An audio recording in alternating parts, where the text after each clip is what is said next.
మాది ఈస్ట్ గోదావరి తూర్పు గోదావరి జిల్లా కొప్పవరం గ్రామం అనపర్తి మండలం మాది. నేను మెడ్రాస్ మ్యూజిక్ అకాడమీలో శాస్త్రీయ సంగీతంలో పీజీ చేసి ఒక 14-15 సంవత్సరాల క్రితం హైదరాబాద్ వచ్చానండి. నేను వచ్చిన తర్వాత ఒక 3 సంవత్సరాల క్రితం తెలంగాణ విభజన జరిగిన తర్వాత కొన్ని కారణాల వల్ల ఆంధ్ర అసోసియేషన్ ఆఫ్ తెలంగాణ స్థాపించాల్సి వచ్చింది. అంటే తెలంగాణలో బ్రతుకుతున్న ఆంధ్రుల అసోసియేషన్. సో దానికి ప్రెసిడెంట్గా ఉన్నందుకు నాకు చాలా కేసులు నా మీద పెట్టి తెలంగాణ గవర్నమెంట్ గిఫ్ట్ కూడా ఇచ్చింది అనుకోండి. ఈ పరిస్థితుల్లో నన్ను కాపాడిని 2 బుక్స్ ఉన్నాయి. అంటే మీకు ఆ 2 చెప్తే మీకేమన్నా యూస్ అవుతుందేమో చెప్తున్నానండి. ఏదో మార్గనిర్దేశం కోసం చెప్పట్లేదండి. నేను సిఆర్పిసి ఐపీసీ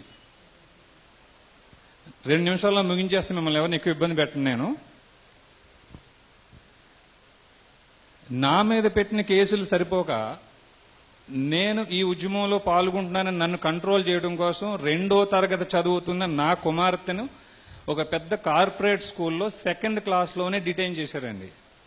అయ్యా ఇలా పలానా చట్టం ఉంది, ఈ ఉచిత నిర్బంధ విద్యా హక్కు చట్టం ప్రకారంగా ఈ సెక్షన్ 16 ప్రకారంగా నా కుమార్తెను నిర్బంధించడం కానీ అంటే సేమ్ క్లాస్లో లేదా బహిష్కరించడం కానీ ఆ స్కూల్కు హక్కు లేదండి అని చెప్పేసి నేను డిఈఓకి చెప్తే, లేదండి మీరు తెలంగాణకు వ్యతిరేకంగా చేస్తున్నారు కదా, గవర్నమెంటే మీకు వ్యతిరేకంగా ఉంది, మీరు గవర్నర్ మీద కేసులు పెడతారా? మీరు గవర్నర్ ఎంత పెద్ద వ్యక్తి అండి, అతని అడ్వైజర్ మీద కేసులు పెడతారా మీరు? అయ్యా మేము పెట్టేవండి, మా వాళ్ళు రక్తాలతో పోలీస్ స్టేషన్కి వెళ్తే పోలీసులు కేసులు పెట్టట్లేదు.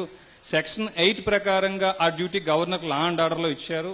ఆ section 8(4) of AP state reorganisation యాక్ట్లో 2 అడ్వైజర్స్ ఒక్కొక్కళ్ళు 2 లక్షల రూపాయలు శాలరీ తీసుకుంటున్నారు వాళ్ళు అడ్వైజర్స్ ఇద్దరును. కాబట్టి తీసుకెళ్తాం మా విధి, మేము తీసుకెళ్లిన వాళ్ళు ఏం చేయలేదు కాబట్టి వాళ్ళ మీద మేము కేసు పెట్టామండి. మేము వాళ్ళు కూడా దోషులుగా ఉన్నారని చెప్పేసి అంటే లేదండి మీరు ఏమన్నా సరే తెలంగాణకి సరెండర్ అయితే తప్ప కాదనే పరిస్థితిలో హైకోర్టులో ఒక రిట్ పిటిషన్ వేయడం జరిగిందండి. WP number 17259/2015. సో దాంట్లో నా కుమార్తె తరపున నేను వాదించుకోవడం జరిగితే అప్పుడు జడ్జి అండి సంజయ్ కుమార్ రెడ్డి గారు ఆయన 9వ నెంబర్ కోర్టులో, mister Veeraraghava Reddy, I know what you filed case against the governor and advisers అని ఆయన కూడా ఓపెన్ కోర్టులో నన్ను మందలించడం జరిగి, సో కాబట్టి నీ కుమార్తెను వాళ్ళు డిటైన్ చేశారు కాబట్టి వచ్చే సంవత్సరం రీటెస్ట్ పెట్టి నీ కుమార్తెను ప్రమోట్ చేసుకోవచ్చు అని చెప్పేసి ఒక తీర్పు హైకోర్టు జారీ చేసిందని. నేను మళ్ళీ దాని మీద అప్పీల్ వేసాను. అయ్యా బ్రిటిష్ గవర్నమెంట్ 1943లో టిఎల్ఎన్ రెడ్డి గారు, త్యాతలి లక్ష్మీనారాయణ రెడ్డి గారు ఇంటర్మీడియట్ ఫెయిల్ అయిపోతే, అంటే ఇప్పుడు ఆయన హైకోర్టు జడ్జి చేసి రిటైర్ అయ్యేది వేరే విషయం అనుకోండి, బ్రిటిష్ గవర్నమెంట్లోనే సేమ్ అకాడమిక్ ఇయర్లో సప్లిమెంటరీ పెట్టి పాస్ చేశారండి. ఇప్పుడు మనకు యాక్ట్ వచ్చింది, మన గవర్నమెంట్ వచ్చింది, అలా ఫెయిల్ చేయొద్దు 2వ తరగతి అని చెప్పి అంటున్నారు. కానీ కింద జడ్జి గారు ఇచ్చిన ఆర్డర్ వచ్చే సంవత్సరం ప్రమోట్ చేయమని చెప్పి చెప్తుందండి. అంటే ఒక 1 ఇయర్ నా కుమార్తె ఇంట్లో కూర్చోవాలండి అని చెప్పి రిట్ అప్పీల్ వేశాను నేను. వచ్చే సంవత్సరం ప్రమోట్ అంటే 2nd క్లాస్ ఆల్రెడీ పోయిన సంవత్సరం చదివింది నా కూతురు, ఈ సంవత్సరం ఇంట్లో కూర్చుని వచ్చే సంవత్సరం 3rd క్లాస్కి వెళ్ళాలి. ఇది వాళ్ళ ఆర్డర్ అండి. ఆ రిట్ అప్పీల్లో దిలీప్ బాబా సాహెబ్ భోస్లే అప్పటి సీజే, ఎస్వి భట్ వీళ్ళిద్దరూ ఇంకో ఆర్డర్ పాస్ చేశారు. కింద జడ్జి గారు ఇచ్చిన తీర్పు మీకు వ్యతిరేకంగా లేదు అని డిస్మిస్ చేశారండి. ఆ తర్వాత అప్పటికే నా మీద కొన్ని 100 కేసులు ఉన్నాయి. టీఆర్ఎస్ భవనం మీద వీరరాఘవరెడ్డి అనుచరులతో దాడి చేసేయడానికి బంజారాహిల్స్ పోలీస్ స్టేషన్లో కేసు. సరే కొత్తది ఇంకోటి అవుతుంది పోయిందేముందని ఈ 3 జడ్జిలకి షోకాజ్ నోటీసులు పంపించారండి నా నేమ్తో. అయ్యా మీరు సెక్షన్ 21 ఐపీసీలో పబ్లిక్ సర్వెంట్స్గా ఉన్నారు, మీరు ఇచ్చిన తీర్పు లాకు విరుద్ధం, అంటే పార్లమెంటు చేసిన చట్టానికి విరుద్ధంగా మీరు తీర్పు ఇచ్చారు కాబట్టి మీ మీద నేను 219 ఐపీసీ ప్రకారంగా కేసు పెడతాను. మీరు పబ్లిక్ సర్వెంట్స్ కాబట్టి మీ మీద కేసు పెట్టాలంటే 197 సిఆర్పిసిలో నేను ప్రీవియస్ శాంక్షన్ తీసుకోవాలి కాబట్టి మీ మీద నేను ప్రెసిడెంట్ ఆఫ్ ఇండియాకి అప్లికేషన్ ఎందుకు పెట్టకూడదో నాకు మీరు సమాధానం చెప్పండి అని షోకాజ్ నోటీస్ పంపించాం 3 జడ్జిలకి. వాళ్ళు రిప్లై ఇవ్వలేదండి. తర్వాత రిమైండర్ నోటీస్ పంపించాము మేము. తర్వాత కాలంలో ప్రెసిడెంట్ ఆఫ్ ఇండియాకి 197 సిఆర్పిసిలో అప్లికేషన్ పెట్టాము.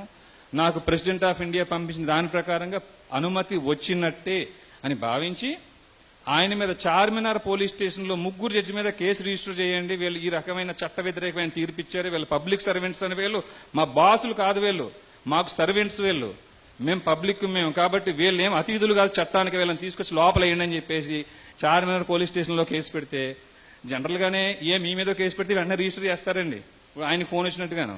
ఇప్పుడు 3 అక్యూజ్డ్ 3 జడ్జిలు కదండి, ఎలా కేసు రిజిస్టర్ చేయాలి, ఏం చేయాలి గారు అర్థం కాని పరిస్థితిలో ఇన్స్పెక్టర్ ఉన్నారు. తర్వాత ఆర్టికల్ 226లో అదే ఆంధ్రప్రదేశ్ హైకోర్టులో రిట్ చేసామండి. అయ్యా I filed A complaint against అది నేను పార్టీని పర్సన్ గా ఎంతమంది అడ్వకేట్స్ అడిగినా కూడా ఈ కేసు ఫైల్ చేయడానికి వాళ్ళు ఎవరు సుముఖంగా లేరు, వాళ్ళ లైఫ్ రిస్క్ లో పెట్టడానికి నాకు ఇష్టం లేదు. ఇది విచారణకు వచ్చినప్పుడు అండి, నవంబర్ 2వ తారీఖుని విచారణకు వచ్చినప్పుడు గంట సేపు ఆర్గ్యుమెంట్. అప్పుడు సీజే ఇప్పుడు కూడా ఆయన ఉన్నారు, రమేష్ రంగనాథన్ గారు అని చెప్పేసి. వీరరాఘవరెడ్డి గారు మీరు జడ్జెస్ మీద కేసు పెట్టారండి, సబబేనా? అయ్యా నేను పెట్టింది జడ్జెస్ మీద కాదండి, నేను పెట్టింది పబ్లిక్ సర్వెంట్స్ పైన. నేను తప్పు చేస్తే నాకు ఎలా అయితే ఐపీసీలో ఇమ్యూనిటీ లేదో, వాడు తప్పుడు తీర్పిస్తే వాళ్ళకి ఇమ్యూనిటీ లేదు. నేను ఇచ్చిన ఫిర్యాదు కానీ తప్పుడు ఫిర్యాదు అయితే 203 ఐపీసీ ప్రకారంగా నన్ను ఇప్పుడే లోపల వేయండి, కానీ ఫస్ట్ విచారించండి నేను తప్పుడు ఫిర్యాదు ఇచ్చేనా లేదనేది. వాళ్ళకి ఇమ్యూనిటీ ఎప్పుడు ఉంటుందండి? 77 ఐపీసీ ప్రకారంగా గుడ్ ఫెయిత్ లో కానీ వాళ్ళు ఆదేశాలు జారీ చేస్తే వాళ్ళ మీద నేను కేసు పెట్టొద్దు అని చెప్పేసి ఈ 77 ఐపీసీ చెప్తుంది. గుడ్ ఫెయిత్ అంటే ఏమిటనేది 52 ఐపీసీ చెప్తుంది. Nothing is set to be done or believed which acts done or believed in good faith without due care and attention. సరైనటువంటి జాగ్రత్తలు తీసుకోకుండా కళ్ళు మూసుకుని ఆర్డర్స్ పాస్ చేసేస్తే వాళ్ళకి ఎలాంటి ఇమ్యూనిటీ లేదని చెప్పేసి అది చెప్తుందని చెప్పేసి మేము చేయడం జరిగిందండి. ఆ తర్వాత కాలంలో దాన్ని డిస్మిస్ చేసి మేము సుప్రీంకోర్టులో రిట్ చేసుకున్నాము. ఇప్పటికీ అది కొనసాగుతుంది. నేను మీకు ఎందుకు చెప్తున్నానంటే న్యాయ వ్యవస్థ బురద పట్టిపోయిందని చెప్పేసి ఇందాక మన జయప్రకాష్ నారాయణ గారు కానీ లేకపోతే కొంతమంది పెద్దలు మన రామూర్తి గారు తర్వాత చలసాని గారు కొంతమంది చెప్పడం జరిగిందండి. అయ్యా మీ మీద ఎవరైనా తప్పుడు కేసులు పెడితే ఒక తప్పుడు కంప్లైంట్ మీ మీద ఇచ్చిన నేరం 193 ఐపీసీ ప్రకారంగా నేరం. ఆ విషయం ఆ లోకల్ మ్యాజిస్ట్రేట్కి తెలియజేయండి. 340 సిఆర్పిసి ప్రకారంగా ఆ జడ్జి సుమోటోగా కేసు పెట్టాలి. ఆ జడ్జి కానీ కేసు పెట్టకపోతే ఆ జడ్జి గారి మీద 217 ఐపీసీ ప్రకారంగా మళ్ళీ మనం కేసు పెట్టొచ్చు మనం. ఎందుకంటే తప్పు చేసిన వ్యక్తిని చట్టాన్ని నుంచి తప్పించుకునే అవకాశం ఇచ్చినందుకు. సో కాబట్టి ఈ రోజు ఈ మన వివేక్ బాబు గారి ద్వారా స్వచ్ఛ పాలిటిక్స్ 123 స్వచ్ఛ పాలిటిక్స్ నేను ఈ రోజు రావటం నాకు చాలా అదృష్టంగా భావిస్తున్నాను. ఆయన చక్కగా ఇంతమంది కలవడానికి ఒక వేదిక క్రియేట్ చేశారు, చక్కగా భోజనం పెట్టారు. అన్నదాత సుఖీభవ, ఆయన కుటుంబం బాగుండాలి. ఈరోజు మీరందరూ ఎక్కడి నుంచో దూరం నుంచి వచ్చారు, ఈరోజు మీరందరూ బాగుండాలి. ఒకటండి, మనల్ని మనమే రక్షించుకోవడానికి ఒక్కసారి సిఆర్పిసి ఐపీసీ మీరు చదవండి. ఇన్ని కేసులు నా మీద పెట్టినా ఇప్పటికీ నన్ను ఎక్కడా దేంట్లోనూ అరెస్ట్ చేయలేదండి. అరెస్ట్ చేయకపోవడానికి కారణం ఏంటంటే ప్రతిదీ కాగ్నైజబుల్ నాన్ కాగ్నైజబుల్ ఏం అఫెన్స్ అయితే వాళ్ళు పెట్టారు అవి ఆ ఫ్రేమ్ లో కూర్చోబెట్టి నాలెడ్జ్ వాళ్ళకి లేకపోవటం అండి. తర్వాత ఒక జస్టిస్ కన్నని విమర్శించాడు ఎవరైనా జడ్జిస్ అని చెప్పేసి ఆయన మీద చేశారండి. నేను సుప్రీంకోర్టులో వాదించా, the judicial respondents not have unbridled power to derogate the constitution of India and the acts. మీకు జడ్జెస్ ప్రొటెక్షన్ యాక్ట్ కానీ 197 సిఆర్పిసి 77 ఐపీసీ ఏమున్నప్పటికీ కూడా మీకు రాజ్యాంగాన్ని కానీ యాక్ట్స్ ని కానీ ధిక్కరించే అధికారం లేదు అని చెప్పి సుప్రీంకోర్టులోనే 2వ బెంచ్ లో వాదించడం జరిగిందండి. ఏదైనా నాకు ఈ అవకాశం ఇచ్చిన మీ అందరికీ ధన్యవాదాలు. దయచేసి పూర్తిగా ఐపీసీ సిఆర్పిసి ఒక్కసారి చదవండి. మీరు ఇంటికి వెళ్ళిన తర్వాత సామాజిక మాధ్యమంలో నాకంటే చాలా స్పీడ్గా మీరు అందరూ ముందున్నారు.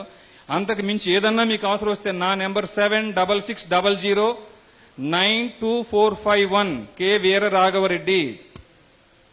మీ మీద 7660092451 మీ మీద తప్పుడు కేసులు బనాయిస్తే వాళ్ళ తాట తీస్తా, నేనే తీస్తా, వాళ్ళ జడ్జిలైనా సరే. చిత్తశుద్ధితో